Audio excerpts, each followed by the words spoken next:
Hi everyone, welcome to my channel Code with Ease by Varsha. So we have launched a series on DSA revision, day-wise DSA revision. So day 1, day 2 like that, where we are going to cover all the basic DSA questions that you must be practicing and revising before your tech interview.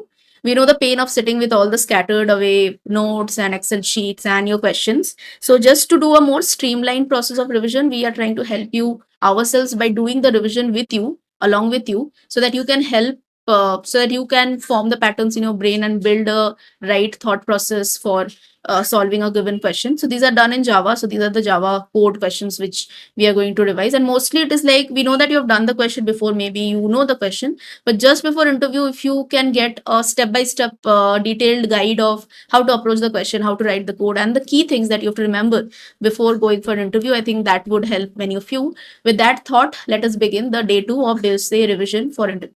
So starting with the first question, maximum sum subarray of size k. Let's take a look at the question. So what are we going to do here is we are given an array integers of size n and a number k. We have to return maximum sum of a subarray of size k. So two things. Your array will have multiple subarrays. Your competitors are the multiple subarrays. Those multiple subarrays, you have to handpick the subarrays which are of size k, number one. Handpick the subarrays of size k and find out among the subarrays of size k, which one is having a maximum sum. That is what you have to do in this question. If you see this particular array, we have 100 and 200. That is a subarray of size k. K is 2. It is 300. 200 plus 300 is another subarray of size k. It is sum is 500. 300, 400, another subarray of size k. Sum is 700. Which among these is having the greatest or the maximum sum? 300, 400. Hence, we are returning that as the maximum sum. That is it. That is what you have to do. Pause for a minute. Think about what can you do to solve this question. We will discuss. All right. So now that we said these are the competitors, that subarrays, there will be multiple subarrays of size k. Your first thought would be to find out the subarrays, like talking about the brute force, finding out the subarrays, and then figuring out among them which one. Figuring out the subarrays of size k, and then finding out the sum, and then finding out the maximum. Nested loops, O of n square time complexity. We have to think something better. What is the optimal way of solving it? Now see this particular code. Very simple and straightforward and very intuitive. You have a max sum over here. That is what you have to return. And the current sum. Now, look at this carefully. We are calculating the sum of the first window of size k, which happens to be our reference window. Once we do that, we store that in our max sum, and then we point our current sum is max sum, because first, let's say my window is of size 2, my first two element sum I have taken, and that is my current sum also, that is my max sum also. Now I'm going to slide the window to this current sum is going to store my running sum, the cumulative sum or the current sum of my current window. Now I'm going to slide the window starting from k, because till k I've already calculated. From k till the end of the array. What am I doing over here? Current sum equal to adding the current element and subtracting I minus k. So what essentially are we doing over here? I have 100. I have 200. I've taken the sum 300. I have another element 400. Now I have to add this 400 also to this my current sum. So that becomes 700. Okay. But what is my window? My window is this also, this also, this also. But I need a window of size k, which is 2. I have a window of size 3. So which means I have to deduct my leftmost element from here, that is 100. Then only I'll be able to get my current window or the correct window of size k. That is what we are doing over here. By adding the current element or subtracting the I minus kth element, which is going to be relative to the value of I. That is why I minus k. Once I do that, now I have a proper current sum of my current window.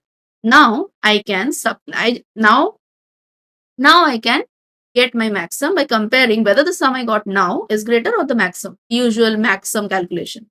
And end of the loop, we are returning the max sum. That's it. That is it. That is the question all about.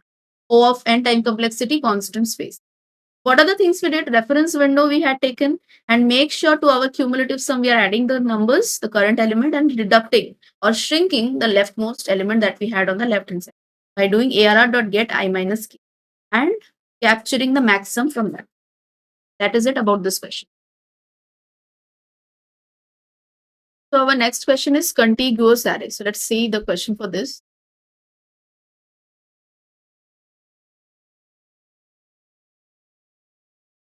So we are given a binary array consisting of 0 and 1. We have to return the maximum length of a contiguous subarray. This example, this has equal number of 0 and 1. There is 1, 0, there is 1, 1 only, and 2 is the maximum sum. In this case, it can be either 0 and 1 or it can be 1 and 0. Both have a length of 2 maximum. Okay. These two examples are not sufficient. I have created a custom test case, which I am going to show in a while. But we get the idea that basically, if we are given a mix of 0, 0, some subarray, some array like this, you have to find out which is the maximum length, in which subarray has the maximum length of equal number of 0 and 1. Like for example, this has a length of 4, it has equal number of 0. Uh, and then maybe 1001 also has equal number of 0 and 1. So from this, we can just say that the maximum length is 4. Do we have anything? So it's like whatever number of 1 you will have an equal number of 0. There are 2 ones, there should be 2 zeros. If there are 4 ones, there should be 4 zeros. So if that kind of a scenario happens, you have to just return what can be the maximum length. The simplest way to solve would be, again, check for every subarray what is the count of the 0 and 1. And if the count is actually synchronous, so you have to check for all the possible subarrays and you have to see whether they have an equal number of 0 and 1. If they have, you have to calculate the length and see if that length is the maximum length. That is the brute force way of doing this. Another approach could be to use something called prefix sum and using a hash map to store that prefix sum. And that is what we are going to discuss. So this is the custom test case which we have taken. Firstly, we will take a hash map. What is this hash map going to store?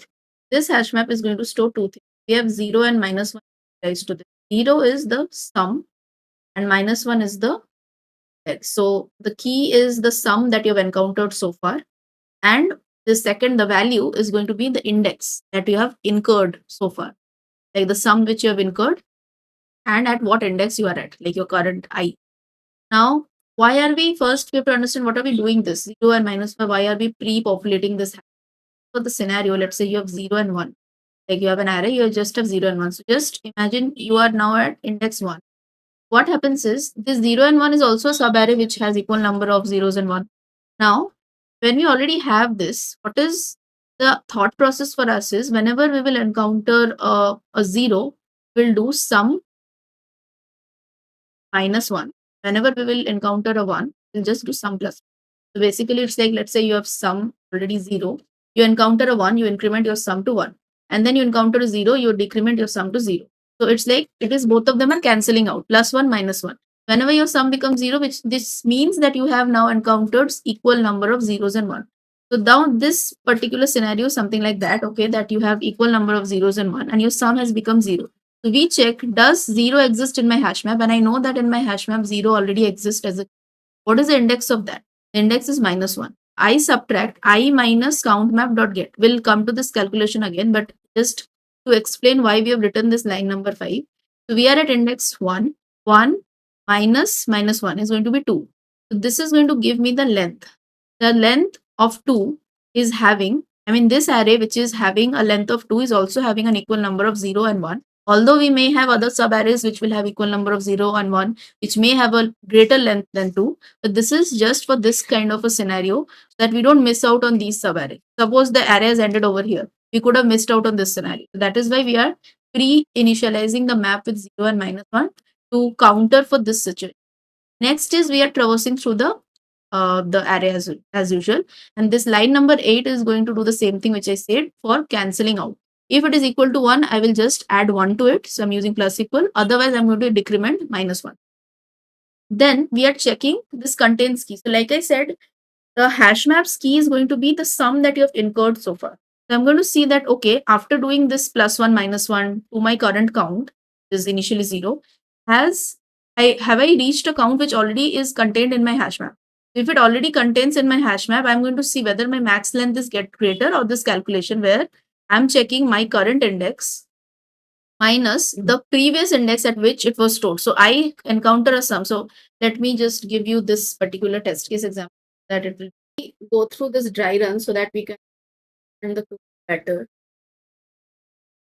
This is the array with us, right? We have a hash map. We have 0 and minus 1. Like I said, whenever I get a 0, I'm going to do minus 1. Whenever I'm going to get a 0, I'm going to do again minus 1. Whenever I'm going to get a 1, I'm going to increment 1, again plus 1. This portion I'm getting a count of 0. Do I have 0 in the hash map? Yes, I do have 0 in the hash map. So what is my current index? 3. It is going to be 3 minus minus 1, which is equal to 4. So I am getting a length of 4, which has count of 0, which means this particular subarray is having equal number of zeros and ones. So I got this. My count is 4 and length. Now let me go along. So I have a count of 0. Again, I got a 0. So I did a minus 1. Again, I did a 0, minus 2. Again, I got a 1, minus 1. Again, I got a 1, I got 0. So this, when I reach here, I am like, okay, I again got a count of 0. Do I have 0 in the hash map? Now remember, I'm only talking about zeros, but every number that you are getting, minus 2 will have an entry, minus 1 will have an entry, 0 already has an entry, okay? So every count that you are doing is going to have an entry in the hash map and the corresponding index. So let me first finish off with the 0 thing. So now when we come over here, what is the index we are at? 7, and we see that 0 is already contained in the hash map. So the total length is now going to be 8. So this is my new maximum length, which is of length is of 8, where I have equal number of zeros and 1. Now notice, which are the places where I had minus 1. So let me just try to understand this. So I had 0 here. I had minus 1 here. I had minus 2 here. Then again I had minus 1 here and I had 0 over here. So minus 1 is encountered here also, encountered here also. Again, I had a minus 1 here. Again, I had a minus 2 here. Then I had again a minus 1 here and I had a 0 over here. So I see these are the places where minus 1 is being repeated. Now, if you notice, this particular position is going to store minus 1 and then index 0. Okay. And then later on, I'm at index 2 and I'm like, okay, minus 1 already exists in the hash map. So what is my new length going to be? It is going to be like, okay, index 2 minus 0. So 2. So basically between this particular position, I have a particular sub array between this sum, and between this, I have a sub array which is going to give me a length of 2, and that has equal number of zeros and ones. These are like the boundaries. So when you encounter, so if I go back to the code now, so this particular code, whenever we are doing this count map contains key, this is going to be like my boundaries. If I'm encountering again and again, which means I've already seen it before. So between my current index and the previous, wherever I got the count, there exists a subarray with equal number of 0 and 1. That is what this is the logic for. So I think after doing that, ultimately we just have to return the max length over here. We are returning max length. That is about this particular question, contiguous array. Little tricky to understand because if you're not familiar with prefix sum and hash map, little tricky, but it is all worth the time if you understand it by taking some time to understand it, go through it, and actually try to incorporate whatever I have told so far. The next question is squares of a sorted array. Over here, we are given an integer array nums, which is sorted in non-decreasing and ascending order. We have to return an array of the squares of each number, which should again be sorted in the non-decreasing order. So as we can see in this example, it is starting from negative number, ending till the positive number. So it is given in the ascending order. But the respective squares are also sorted in turn in ascending order. So 0 square is the smallest, followed by 1 square, then 3 square, then minus 4 square, and 10 square. So although the numbers are a mix of positive, negative, the squares will always be positive. When we get that, we again have to return that in the sorted manner. Because the numbers are both positive and negative, that is what makes this question tricky. Take a pause for a minute and think about what can be the approach. First, the initial approach. The initial approach could be that you square all the elements and then sort it. That is what the question is asking you. But if you sort it on your own, that is going to end up with a complexity of n log n. We would want to achieve a complexity of O of n.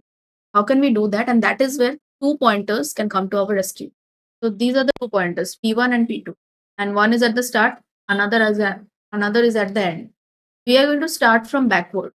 So let's say these are the numbers minus 4, 3, 1. These are the numbers.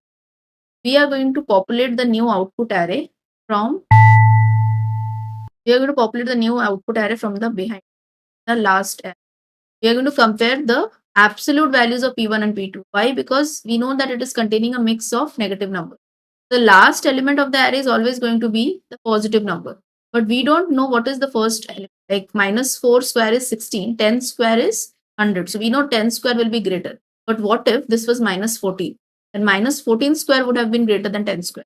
That is why we are doing an absolute and then we are checking which one is greater. So obviously the greater number, even if it is a negative number, the greater numbers math.absolute will render into a greater positive number. So the square of that will always be greater. So if P1's math.absolute is greater, so we will populate our output array with the square of P1, like P1 pointers number, nums of P1. Increment the P1 to the right side, P1 plus plus. P1 is over here and is over here. And the vice versa. If this is greater, then we are going to populate that number and we are going to decrement P2, P2 minus minus.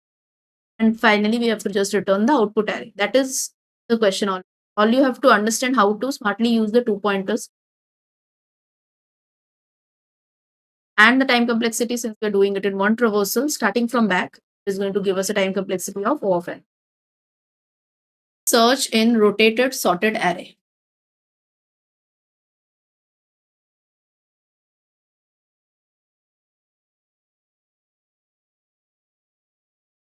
Okay, so what do we have in this question? We are saying, so there is an integer array nums which is sorted in ascending order. Prior to being passed to the function, it is possibly rotated at an unknown pivot index k, which is between 1 to n, such that the resulting array is something like we have k, then these numbers. Okay, so basically, if you take this example, it is rotated at pivot index 3. It is rotated and we get a new array which is like this.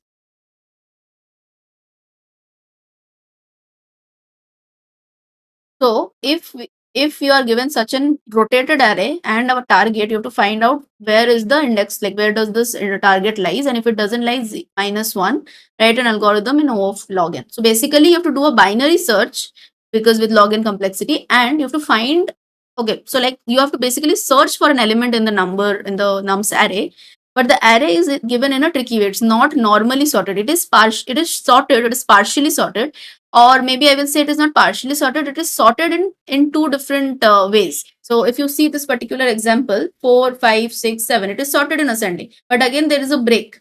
Now it is sorted in descending order. So we have a mix of ascending and descending in this particular array, and we have to find a target in this kind of an array, which is partly ascending, partly descending, something like that.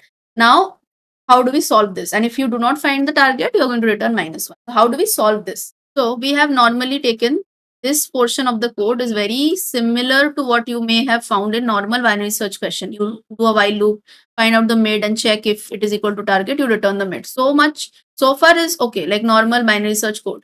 But now the trick is your array is partially ascending and partially descending. Now what do we do for this? So my element can either lie in this part or in this part. This is the left half and or in the right half. So that is what we have done.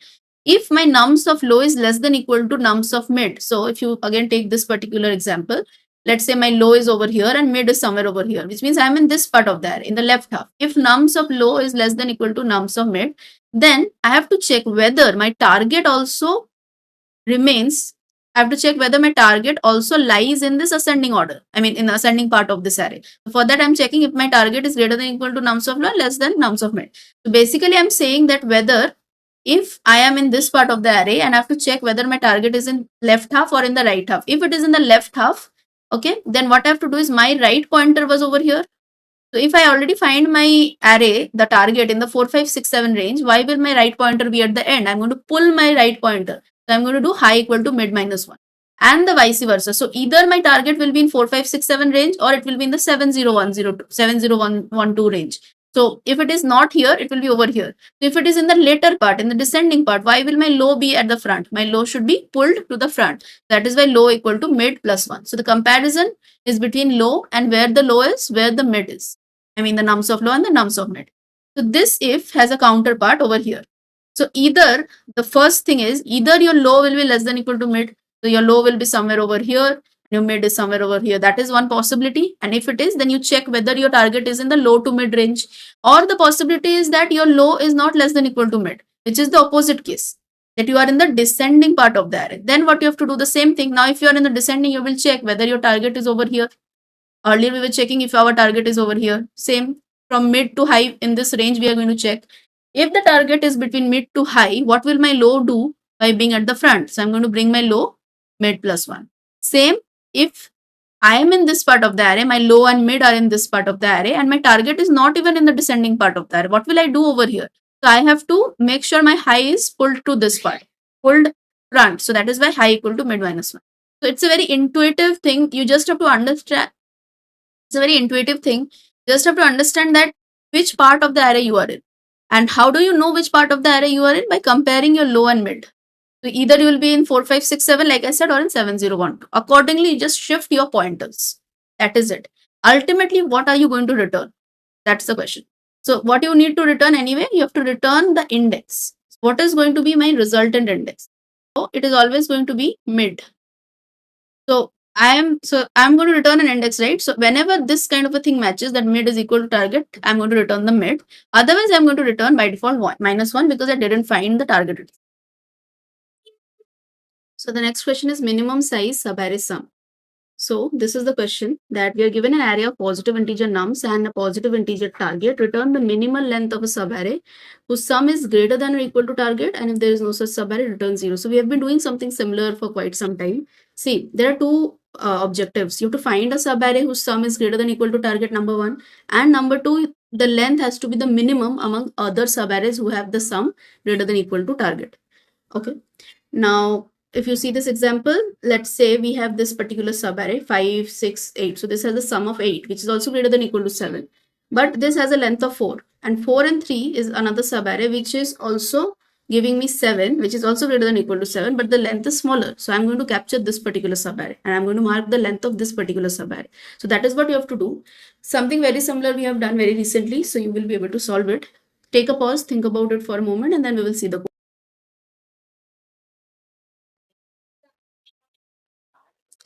So talking about the code, see, we will initialize our min to integer.max value, and that is what we are going to return. Now, what are we doing? Usual sliding window question it is. So we will traverse through this using a while loop, and we will add to our sum the current element. What is our turning point? Whenever our sum is greater than or equal to target, like I said, if your sum is greater than or equal to target, you have to fulfill the other objective, which is to capture the minimum length. So you have to check whether your current window, wherever you are at, if that length is minimum or whatever you have in the min variable is minimum. If that is, once you do that, next thing is sum equal to sum minus nums of I. So your sum, you are always adding to your nums of j. It's like a running sum, 1, 3, 5, 7, like that you are adding. But whenever you fulfill a condition that your particular condition is having sum greater than or equal to target, and you are able to capture the minimum length by doing this check. Now you do not need that number itself. Which number? The number which is at the leftmost side. So we are going to decrement or remove from our current sum that nums of I. And we are going to increment I plus plus. So j is over here. Let's say I is over here. And I don't need this I anymore because I have captured that for my current window, if I have fulfilled the target, sum greater than target, and secondly, if I have been able to get a minimum length. If I have been able to get, I will store it in the min. If I'm not able to get a min, I'll continue with the present min, whatever I have it. And then I'm going to remove this number from my current sum. So I'm left with this. Then I will move on in the search of other new elements. So this is the turning point for this particular question. And then normally you do j plus plus. So this part is just for the j pointer, and this part is going to be for the I pointer, where you are going to remove from your sum the number that which is pointed by nums of I, and you're going to increment the I plus plus. How long you're going to do it? As long as your sum is greater than or equal to target. So you may find that, okay, 3 plus 5 is 8 plus 7 is 15. 15 is greater than or equal to, let's say our target was 7. Now I find 5 plus 7, 12. 12 is also greater than 7. So like that, I'm going to remove the ith pointer's number until and unless, till the time I'm able to meet the condition. Why? Because as long as I'm able to meet the condition, I have to see that I can get a minimal length or not. And finally, when we go outside of this, there can be two possibilities. Either your min was never changed, and if your min was never changed, it essentially means that there is no such subarray which has been able to fulfill this condition. Otherwise, the min would have got changed. Then we were going to return 0. Because if there is no subarray, we will return 0. Otherwise, we'll return the proper correct min, whatever we have captured. That is it for this question. Okay, so let's do a linked list question. Remove nth node from end of a list. We are given the head of it. This is a very basic linked list question. So we're starting some linked list revision. Given the head, you have to remove the nth node from the end of the list and return the head. So like it is saying that n is 2. So the second node from the last is 4. So if 4 is removed, basically 3 is going to point to 5, and you have to return the new head where your new linked list is going to be 1, 2, 3, 5. Okay, so let's revise the code for this.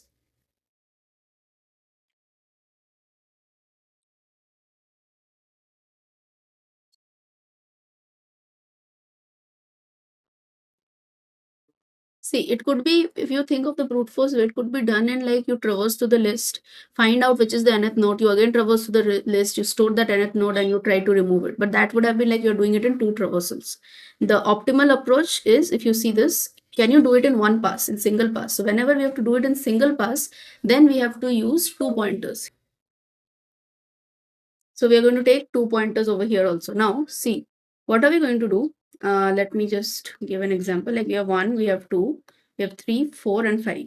So I will take the first pointer, which I will call like the first pointer, which will be at head. And I'm going to move that fast pointer n steps ahead. So my n steps, if n is 2, my fast will be over here. So my fast is over here. Then I'm going to be like, okay, my slow was at the starting. So my fast is 2 pointers ahead and slow is over here. Now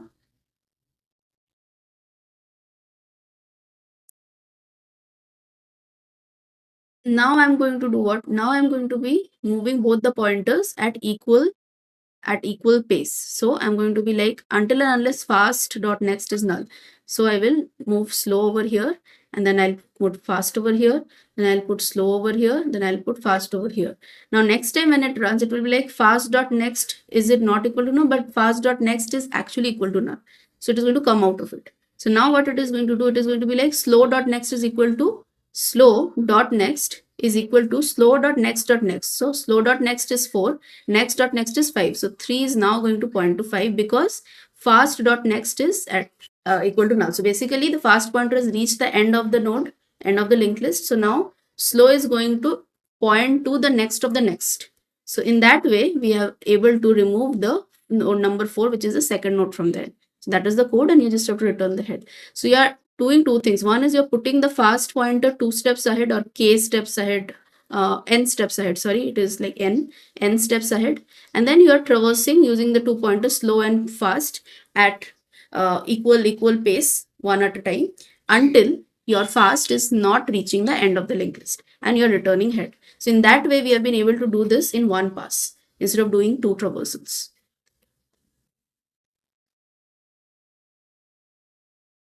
So let's talk about this question. So you're given an array. So we'll talk about this question, evaluate reverse Polish notation. So you have to understand about Polish notation and reverse Polish notation. In simple words, reverse Polish notation means the postfix expression. So for example, usually we write like this, regular expression 3 plus 4. But if it is written like 3, 4, and plus, this is the postfix or the reverse Polish. One more notation is the prefix expression on the Polish notation, where you are given plus and then the 3, 4. Basically, the operands coming before followed by the operator is the postfix expression, and the operator coming before followed by the operands is called the prefix notation. So what we have to do is we have to evaluate a expression which is given like that, and we have to return the integer which represents the value out of it. So the operators that is given to us are plus, minus, multiply, and divide. Now every operand can be an integer.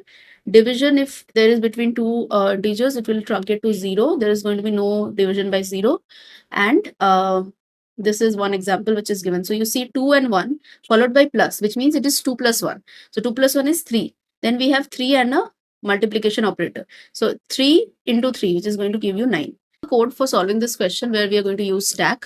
So now, why are we using a stack over here? So imagine we have 3 and we have 4, and then we have the operator. So like I said, first the operands will be there followed by the operator, not the other way around.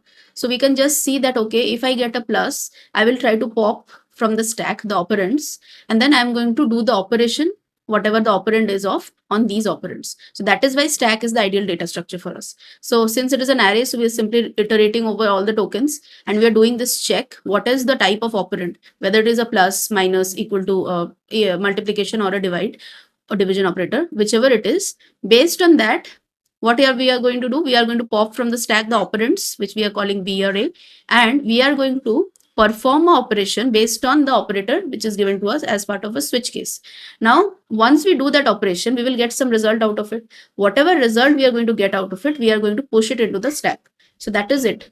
Now, let's say whatever operand you got. Now, since okay, so this is the array of tokens. We will have numbers, the operands, and you will have operator. So if it is an operator, I am going to do this. But if it is an operand, I just want to push it into my stack. So when I'm pushing it, remember, we have to do the integer.parseInt because these tokens are in string. And if at all we have to do any operation, any numeric arithmetic operation, we have to parse it into an integer. So that is why mind it is important. Whenever you're pushing to the stack, it has to be integer.parseInt. When you're performing the operation, that return type also has to be int. That's it. This is the main question, and these are just the helper methods that you have to do. And ultimately, what are we going to return? We are just going to return stack.pop, which means I am doing 3, 4 plus. So I didn't push this operator. I am not actually going to push operator. I'm going to pop this. So now I have an empty stack. What is the computation? I got 7. So 7 I'm going to push into the stack. So finally, let's say I just had 3, 4 and plus. This was my array. So finally I got 7. This was pushed onto the stack as part of this statement. And because of that, I'm just finally going to return whatever value I have remaining on the stack, which is the result, like the finally computed value.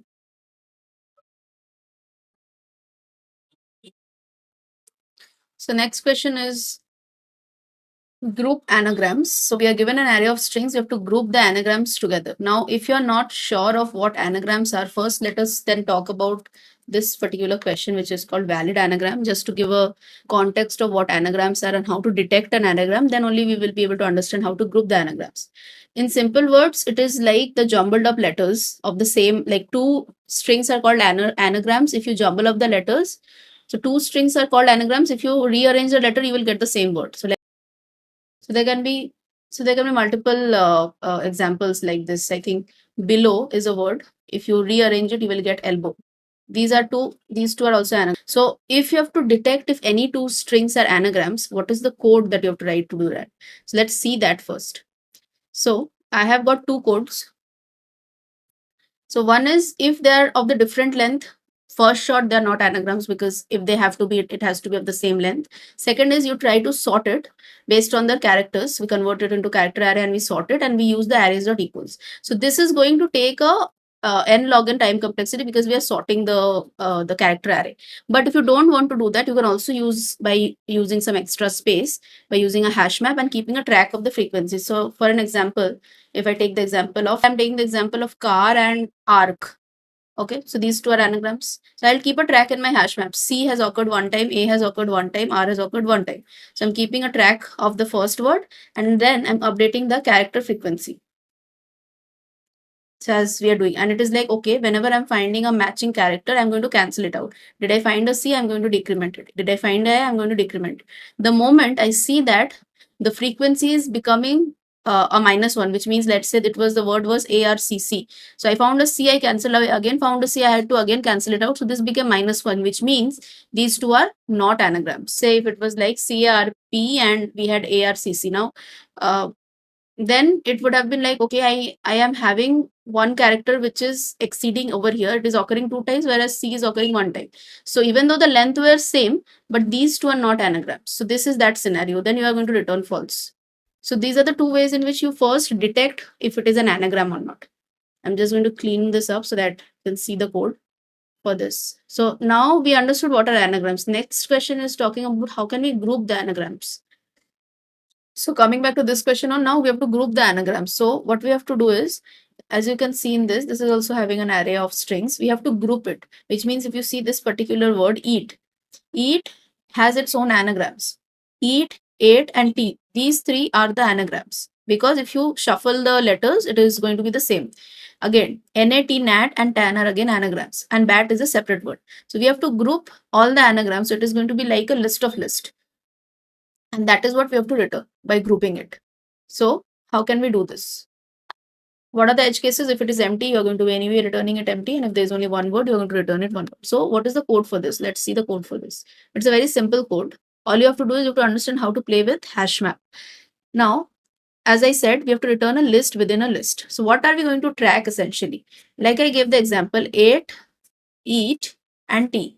These three are anagrams, but how do we know it that they're anagrams? if we simply sort these words, like we have, if we try to sort it in lexico A, E and T, this is the lexicographical sorting. If I try to sort E and T also lexicographically, then also I'm going to get A, E, T. So that is what we are doing over here. We're iterating over every word inside this array. Okay, we are iterating through every word. Then we are converting that into a character array and sorting. These two things we have just now seen in the valid anagrams code, these two lines. We are doing that. Once we do that, we reconstruct it back into a string object. Then we check, we are like, we have a hash map. This is our key. This is the original word. This is our key. And in the value, we have a list. So in that, we are keeping the original word, and against that, all the anagrams. So for AET, if AET is the key for us, we are going to store 8. We are going to store eat. We are also going to store T. So this is the key, and this is going to be the list of all the values. The key is what? This is the hash map that we are creating. The key is a string, the sorted word, and you are containing the list of string, all the anagrams. So we are using the compute if absent. If it is absent, we are going to initialize a new array list to store the values. Otherwise, to the existing array list, we are adding the word. Which word we are adding? The word which we are iterating over on this string array. So we are adding the word. If not present, we are initializing a new array list. And what is the key that we are storing? This is the key. The sorted word is our key. So against this key, we are checking. If it is not there, we are initializing. Otherwise, we are adding to the existing list of string. So we are creating a map where we are storing the sorted word as the key. Against that, we are storing the list of all the anagrams, the grouped anagrams. And now we have to return what? We have to return this list of list. So now we are creating an array list out of it, and the map.values. This is the map.values. This is the key set, and this is the map.values. So against this, whatever values we have, we are separately creating a list, and inside that we are putting list 1, list 2, list 3, whatever. I mean, not list 1, list 2, list 3. Basically, this map.values are going to be separate grouped anagrams list. That is what we are going to put it over here. That is it. So majorly, you had to do a sorting of the word to find out the lexicographically sorted key. Against that key, you had to store the relevant grouped anagrams. That is all the code is about.